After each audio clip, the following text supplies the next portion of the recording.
And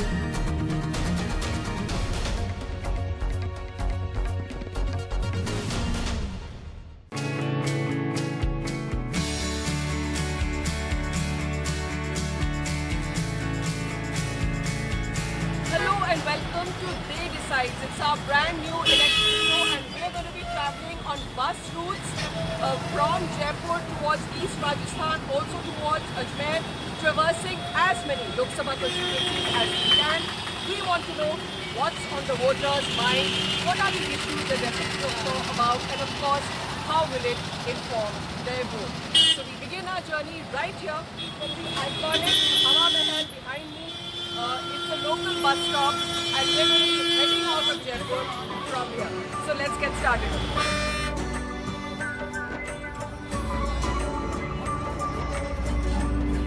So now we're going across the heart of Jaipur. It covers two constituencies, Jaipur City and Jaipur Rural.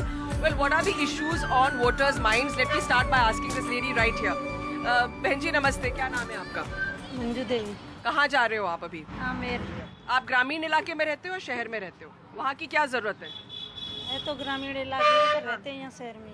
अच्छा, तो क्या चाहिए महिलाओं के लिए? क्या चाहिए? क्या चाहिए महिला के लिए? जो वृद्ध औरत उनकी पेंशन बढ़ाओ, जो गरीब हैं जिनके लोन हो रहे हैं उनके लोन भी माफ़ होने चाहिए। जो सरकारी स्कूलों में बच्चे पढ़ रहे हैं उनको भी फ्री में ही पढ़ाना चाहिए। किसी की श्रद्धा है, किसी के नहीं है। तो किसी काम अपने कॉलोनी में सड़क नहीं है, पानी की सुविधा नहीं है, बिल्कुल ये सब समस्याएं। ठीक है, ठीक है। तो जैसे like she was saying they need sort of pensions for women end of course in the cities it's all about infrastructure. आप लोग सब यूथ हैं, क्या चाहते हैं आप लोग? बीजेपी आनी चाहिए क्योंकि अगर मोदी आएगा तो वो ये सब करप्शन हटा सकता है, क्योंकि उसके अलावा और किसी के पास राइट नहीं है और वो जितना टैलेंटेड और कोई है नहीं। ओके, अच्छा, रोजगार जो है that's another big issue. Jobs, according to a lot of surveys, jobs are a big issue. I have some youth here with me. भैया बताइए, क्या आज के नौजवान के लिए आज जॉब्स की सबसे बड़ी समस्या है क्या एजुकेटेड यूथ के लिए? बिल्कुल है, जॉब्स के लिए। हाँ। जॉब्स की वैकेंसीज बहुत कम निकलती है, तो हर कोई भी ग्रेजुएशन कर रहा है, बीटेक कर रहा है, पीएचडी कर रहा है। जहाँ पे भी जगह निकल रही सब जगह भरे जा रहे, तो जॉब्स की कमी तो है, समस्या है। ठीक है, तो आप लोग क्या सोच के वोट दोगे? यही सोचेंगे कि आने वाली सरकार है वो ज़्यादा से ज़्यादा वैकेंसीज निकाले। एजुकेटेड लोग हैं जो मतलब हर एक फील्ड वाले सब जगह नहीं जाए। अगर बीटेक है तो वो अपने प्रोफेशन में जाए, पीएचडी है वो अपने प्रोफेशन में जाए, सब जगह घुसने की कोशिश ना करे।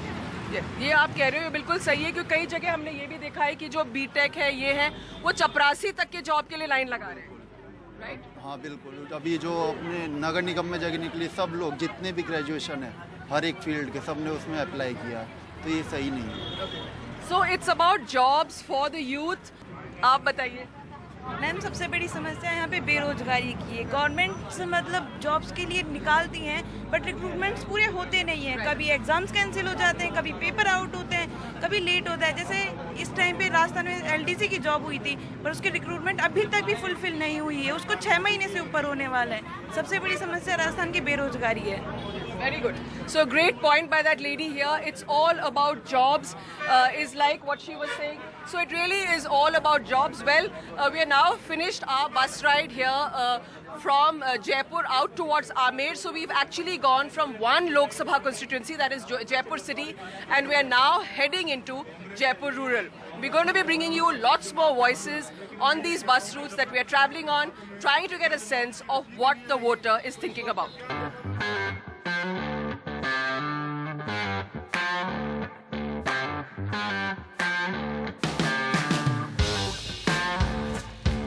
From Jaipur, we are now moving towards Ajmer via Dudu, and we'll be moving westwards, crossing into the third constituency, which is Ajmer, to get you a sense of what voters here are feeling. Well, here's our bus. It's arrived, and we're just going to get in.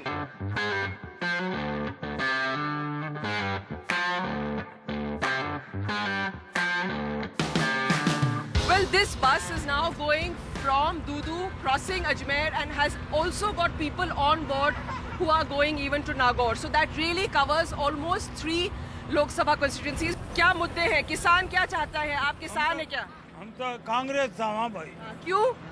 वही का जो का जो है जो वही को है, वो गरीब को है, गरीब की कांग्रेस ही है सब, है ना? हाँ, और ये तो जो बीजेपी तो एक बाकी है सेठन की, सेठा की पार्टी है। हाँ, गरीब की किसान की तो हुई है सब कांग्रेस। तो कांग्रेस अबार आप ऋण माफ करियो कई? करियो साहब, हाँ करियो, ऋण माफ करिया। हाँ। So like you heard a farmer there saying that they're going to vote for the Congress. Let me get a quick word in from the conductor also here. आप इस रूट पे काफी चलाते हैं बस? हाँ, आपका नाम क्या है? बीक सिंह। हाँ, मेघ सिंह जी, क्या मुद्दे हैं इस चुनाव में, क्योंकि आप काफी इस रूट पे बस लेके जाते होंगे, आप भी ग्रामीण एरिया से होंगे, तो ग्रामीण लोगों से, जोधपुर से हैं आप, तो वहाँ पे तो इनफैक्ट अशोक गहलोत के बेटे खड़े हैं। हाँ, तो क्या मुद्दे हैं बाकी? मुद्दे अपने मोदी जी, हाँ। मोदी जी को ही देंगे जी। अच्छा, पिछले अभी जो चुनाव हुआ था इसमें कांग्रेस को जिताया था राजस्थान ने, अशोक गहलोत को जिताया था, लेकिन अब ये लोकसभा में कैसे बदल गया है? लोकसभा में अब मोदी जी को ही देंगे, सब मोदी जी, सबकी राय यही है, मोदी जी। आप कहाँ से हैं? टोंक जिले से। अच्छा, टोंक से है। अच्छा, तो बहुत ही अलग हो गया ये जिला। तो टोंक में इश्यूज क्या है? वहाँ से तो डेप्यूटी चीफ मिनिस्टर भी है आपके, सचिन पायलट। बिल्कुल, टोंक से तो है, पर मैं इधर मालपुरा डिस्ट्रिक्ट से हूँ, तहसील से हूँ। वहाँ से तो हमारे कन्हैया लाल जी है। अच्छा, बीजेपी है। मैम यहाँ से मुद्दे क्या है? मतलब जो कैंडिडेट है वो ठीक है, वो आप जिसको भी वोट दे वो अलग बात है, लेकिन वोटर के लिए मुद्दे क्या है? वोटर के लिए क्या है? वोटर को आप बहकाने की चीज़ हो गई एक तरह से भाई, है ना, कि आप है ना किसको वोट देंगे, वो कांग्रेस कहती है हम पैसे मतलब गरीबों के लिए ये करेंगे वो करेंगे। जो कर रहा है देश का हित सोचना चाहिए अपने को। मैं ये नहीं सोचा अपना हित सोचना चाहिए। पढ़े लिखे इंसान तो समझदार है, जो तो बीजेपी या जो भी दो, जिसको भी दो, पर अपने देश के लिए सोच के वोट देना चाहिए। अंकल आप बताइए। मुद्दा तो नागौर में जातिवाद का है ज़्यादा, जो कैंडिडेट खड़ा होता है। बेनीवाल का बहुत एक जाति के प्रति उनकी छवि बनी हुई है। बिल्कुल, और वैसे कांग्रेस बीजेपी का तो बराबर सी टक्कर है। पर आप एक चीज बताइए कि राजस्थान में जातिवाद चलेगा या पार्टी विशेष चलेगा? कुछ जातिवाद चलेगा, कुछ पार्टीवाद, दोनों ही चलेंगे। जातिवाद ज़्यादा चलेंगे। आज भी राजस्थान में जातिवाद चलता है? बिल्कुल चलता है मैडम, जातिवाद चलता है। Okay. So as you can see, we got a lot of voters here. In fact, from a cross section of assembly constituencies, very interestingly, all of them not from Ajmer or Jaipur, but from as far off as Tonk and Nagaur. So actually, we've managed to get voices from 3 different constituencies in this bus, and we are headed towards Ajmer, which is west of Jaipur. Conductor साहब, कहाँ जा रही है बस? ये जयपुर से नागौर है। जयपुर से नागौर है। हाँ जी। तो रास्ते में कौन कौन सी सवारी भरते हो आप? यहाँ से पुष्कर, हावड़ा, पादू, मोरवा, मारवाड़, कुचेरा, नागौर। मतलब 2 लोकसभा है इसमें, 2 लोकसभा के वोटर जा रहे हैं। लोकसभा 2 क्या 4 लगता है इसमें, जयपुर जाते तो। क्या लोकसभा में घूम के आ रहे हैं, क्या लोकसभा में घूम के आ रहे हैं। So from Ajmer to Merta Nagaur, this bus has got people from 4 constituencies, as you heard the conductor there announcing. Now, what are their views in this election? Remember, Nagaur is a belt where there have been farmers' issues, and also from there, interestingly, Hanuman Beniwal is taking on the Congress's Jyoti Mirdha. It's in caste mathematics, it's Jat versus Jat. But what do the voters really feel? Urban lady here with me, आपका नाम बताइए। निर्मला। निर्मला जी, कहाँ रहते हो आप? भीलवाड़ा। भीलवाड़ा में रहते हो। Okay, so that's another constituency we are touching upon. महिला वोटर के लिए और आज वोटर के माइंड में क्या है? जैसे उन्होंने बताया लेडीज़ के लिए कि जो ग्रामीण महिलाएं नरेगा का काम है, लेकिन जो शहरी महिलाएं हैं उनके माइंड में क्या है, क्या चाहते हैं? शहरी महिलाओं के लिए तो अदर जैसे कोई भी रोजगार हो ना, जो घर पर बैठ के भी काम कर सकते हैं। नरेगा तो शहरों में देखो अवेलेबल नहीं है, तो बस यही है कि उनके लिए ऐसे उद्योग जैसे कुटीर उद्योग वगैरह, तो ऐसी चीज़ें अगर स्टार्ट करें तो वो घर बैठे ही अपना काम धंधा स्टार्ट कर सकती है। एक स्किल इंडिया का एक बहुत बड़ा मुद्दा चला था कि जो लोग यूथ हैं उनको स्किल किया जाए, जैसे ब्यूटी पार्लर की ट्रेनिंग भी। वो स्कीम अच्छी रही या नहीं रही? नहीं, वो अच्छी है काफ़ी। आज आप देखो तो एक घर छोड़ के हर कहीं पर भी ब्यूटी पार्लर खुले हुए मिलते हैं आजकल। मतलब 2-4 घर छोड़ो तो ब्यूटी पार्लर कहीं पर भी मिल जाए, तो आजकल महिलाएं खुद मतलब वो सेल्फ डिफेंस हो चुकी है कि वहाँ पे बैठ के अपना काम कर सकते हैं। सो आपको क्या लगता है कि आज भी लोग चाहते हैं कि उनको सरकारी नौकरी मिले या खुद अपनी नौकरी, अपना धंधा कर सकते हैं? देखो सरकारी नौकरी मिलना तो हर किसी के बस की बात भी नहीं, और गवर्नमेंट भी सबको इशू नहीं दे नहीं सकती नौकरी, तो उसके लिए ज़रूरी है कि स्किल वाला जो कार्यक्रम है उसी में अपना भविष्य हम उसी में ढूंढें, वो ज़्यादा सही रहेगा। Okay, thank you. So, very interesting perspective from a young lady who's obviously educated, urban, and from Bhilwara, the constituency. Now I have with me some more people here. Now, what they do is they have their own business. So, जैसे आप नागौर में रहते हैं, लेकिन आप खुद अपना काम करते हैं। मैं इन लेडी से बात कर रही थी कि जो स्किल इंडिया है, उससे कुछ फर्क पड़ा है क्या? यूथ को रोजगार मिला है या आज भी रोजगार बहुत बड़ा मुद्दा है?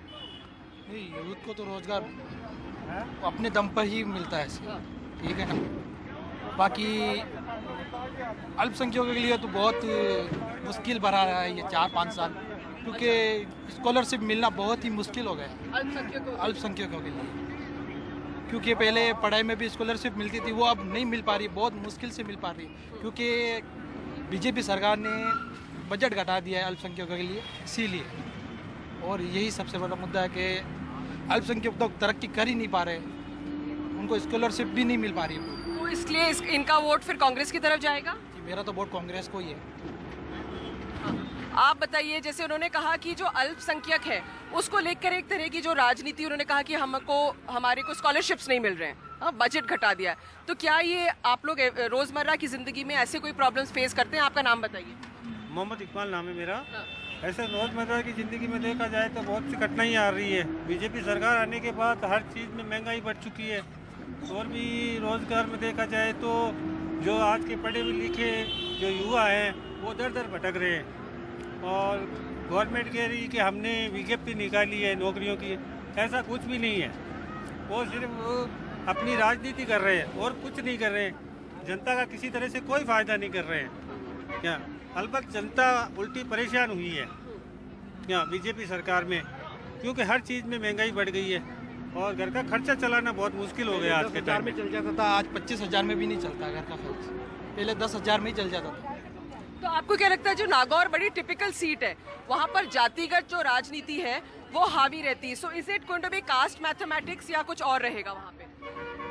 कैसे मैडम, समझा नहीं आपको। मैंने कहा जैसे कि नागौर की सीट है, वहाँ पे जातिवाद बहुत चलता है। बिल्कुल चलता है, बिल्कुल चलता है जी, जातिवाद बहुत चलता है, सब जगह चलता है, ऐसी बात नहीं है नागौर चलता है। क्या वैसे देखा जाए तो हमारा रुझान कांग्रेस की तरफ जाएगा। कैसा देश चाहते हैं, कैसा भारत चाहते हैं, कैसी सरकार चाहते हैं? जैसा देश चाहते हैं वैसा तो मुझे उम्मीद नहीं है कि हम लोगों को देखने को मिलेगा, क्योंकि जो अभी बीजेपी सरकार ने लास्ट 5 ईयर्स में जो कुछ भी किया है वो सबको पता ही है, नई बात नहीं है। जितना जातिवाद इस बीजेपी के आने के बाद हुआ उतना तो ऐसा कुछ है नहीं, तो I prefer NOTA, I think so. What about you? Ma'am, जो देश के हित में हो वही सरकार आनी चाहिए, जो भी हो, चाहे बीजेपी हो चाहे कांग्रेस, बस देश का अच्छा होना चाहिए। So a nice last comment from that lady there that जो भी होना चाहिए देश के हित में होना चाहिए. Well, a cross section of voices very clearly divided between those who are supporting the BJP and those who are supporting the Congress. Remember that it's a two-party fight really in Rajasthan. The BSP has a very limited role, largely to play in eastern Rajasthan. But after covering this part of Rajasthan from Ajmer towards Nagaur, now we will be moving across to eastern Rajasthan.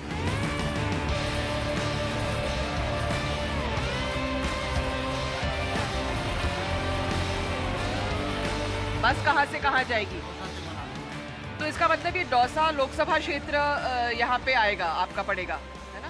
तो यहाँ पर अभी किसके बीच में टक्कर है?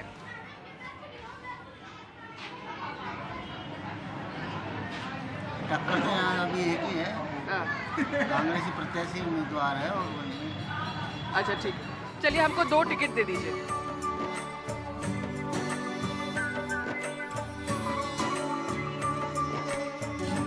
This is the Dausa Lok Sabha constituency. It earlier used to be a non-reserved constituency, but after delimitation, it's now reserved for the scheduled tribes. And usually it's the Meena community which has a very strong hold on the vote bank here. But this time around, they're both from the same community. So which way is the vote going to go? In the assembly elections in Rajasthan in 2018, the Meena vote had actually swung towards the Congress. But is it a trend that's going to continue in the Lok Sabha? Well, let me start by asking some people here. भैया नमस्ते, आपका नाम बताइए। कैलाश शर्मा। कैलाश जी कहाँ रहते हैं आप?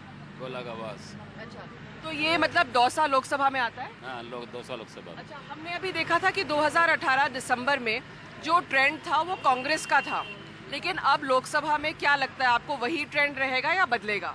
हमें तो यही लगता है कांग्रेस का ही। Well, let me ask these two gentlemen here also. भैया जो यहाँ का जो इलाका है, यहाँ पे काफ़ी लोग किसान भी हैं, तो जो किसान हैं वो किसके साथ हैं? मोदी जी के साथ में। अच्छा, क्या किया है मोदी जी ने? मोदी जी ने जैसे जमाबंदी का भी निकाला है और जेपे में आवास भी बनवा रहे हैं, शौचालय बनवाए, गैस सिलेंडर दिए, तो ये सब।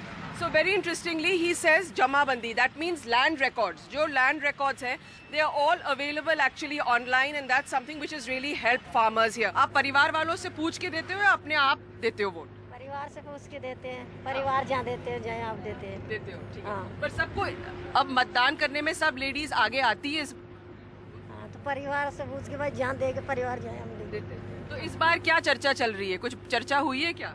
मोदी जी की चर्चा चल रही है। You know, in eastern Rajasthan, a very interesting trend emerging, because in the last assembly elections, the Congress had done rather well here, and you can still see that despite, a sort of a Modi election, this being a Modi election, we still have a lot of people here who are saying Congress, and of course, like you heard the youth there, all saying that they want a Modi government. So actually, it'll be a two-party election in Rajasthan. The third party doesn't really hold much weight. It's going to be between the Congress and the BJP, and in eastern Rajasthan, a cross-section of people sort of voting both sides. Well, another important constituency in eastern Rajasthan is Bharatpur. So from Jaipur, we've travelled to Dausa and towards Bharatpur. Bharatpur is between Dholpur and Dausa. It's a reserved constituency. And again, the Congress, like in the most of East Rajasthan, has actually performed quite well in this region. Now I have slightly elderly voters here with me. They are also from Bharatpur. आपका नाम बताइए? त्रिवेणी देवी। आप भरतपुर से हैं? भरतपुर से। क्या करते हैं वहाँ पे?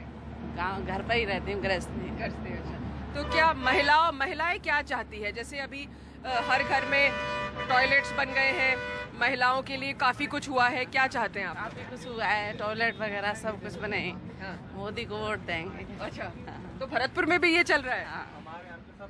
भरतपुर। हाँ। तो पिछले चुनाव में तो कांग्रेस ने काफी ठीक किया था वहाँ पे। नहीं, हमने तो मोदी को पहले भी दिया था और अब भी मोदी को ही देंगे। जो विधानसभा इलेक्शन हुआ था उसमें कांग्रेस जीती थी, पर हम देख रहे हैं कि पार्लियामेंट में वो ट्रेंड बदल गया है। तो मतलब इसका मतलब विधानसभा का वोट और पार्लियामेंट का वोट एक तरह से अलग है। लगता है कि जो बीजेपी गवर्नमेंट थी राजस्थान में, उसको वोट आउट करना था। मैडम, यहाँ पर क्या था कि पहले जो वसुंधरा राजे थी, सीएम थी, उनके खिलाफ थोड़ा आक्रोश था लोगों में, लेकिन अभी यहाँ का जो वोट है वो चाहे लोकल हो चाहे बड़े स्तर पर, वो सीधे मोदी को देख करके लोग देंगे, कोई क्षेत्रीय नेता को नहीं। वो सीधा वोट वहाँ पड़ेगा, तो इसलिए बीजेपी लीड करेगी। ये मुद्दा रहेगा। लेकिन वसुंधरा राजे आपकी धौलपुर से ही है वैसे? हाँ, धौलपुर से हैं, लेकिन वो सभी के बीच में हो रही थी, कुछ हड़ताल वगैरह को चलते हुए कुछ कर्मचारियों का संगठन नाराज रहा था, तो उसके चलते काफ़ी कुछ दिक्कतें रही थी उस समय। तो उन्होंने वेरी इंटरेस्टिंगली ही said that there was some amounts, there was a sort of a narazgi or people were upset with certain issues in the previous government, but this is a national election. भैया आप क्या करते हो, पढ़ाई करते हो क्या करते हो? IIT JEE की तैयारी। Oh, he is great. So he is someone who's studying for the IIT exams. क्या नाम है आपका? Daulat Singh Gurjar. Daulat Singh Gurjar. Okay. Daulat Singh Gujjar. Now the Gujjar agitation has really been, it's just been there in February. The Gujjar agitation has actually been in the heart of politics in Rajasthan. Daulat Singh is studying for the IIT exams. अभी जो गुजर आंदोलन हुआ था, उसके बारे में आपकी क्या राय है? कि जो रिजर्वेशन के लिए उन्होंने कहा था कि हमको रिजर्वेशन चाहिए। IIT JEE के लिए कोई रिजर्वेशन नहीं है सेंटर में। गुजरों का आरक्षण ओनली राज्य के लिए ही है। अच्छा। तो उससे कोई फायदा नहीं है। तो आप एक तरह से सहमत नहीं हो रिजर्वेशन पॉलिटिक्स से? नो। तो आपको क्या लगता है जो कर्नल बैसला गए हैं बीजेपी में, उनका कोई इम्पैक्ट होएगा? आरक्षण मिलने में इम्पैक्ट। कर्नल बैसला जो बीजेपी गए हैं, उस पर कोई फर्क पड़ेगा या गुजर वोट पे फर्क नहीं पड़ेगा? बैसला के जाने से बैसला कारण पड़ सकता है। अच्छा, कितना प्रतिशत रहेगा? मामूली सा या ठीक ठाक? बहुत अच्छा खासा रहेगा। हमारे 200 रीजन से अच्छा खासा रहेगा। अच्छा खासा रहेगा। हाँ। So he is saying that it's going to be the impact of Baisla will be significant in this region. Well, that's an important point. From East Rajasthan and then right up to Ajmer, Nagaur and Pushkar, that's been this bus journey to give a sense of what voters are feeling in They Decides. A cross-section of voices, different people wanting different things. The trend in West Rajasthan, very different from East Rajasthan, where farmers' issues appear to dominate. Well, that's all we have time for this evening on They Decides.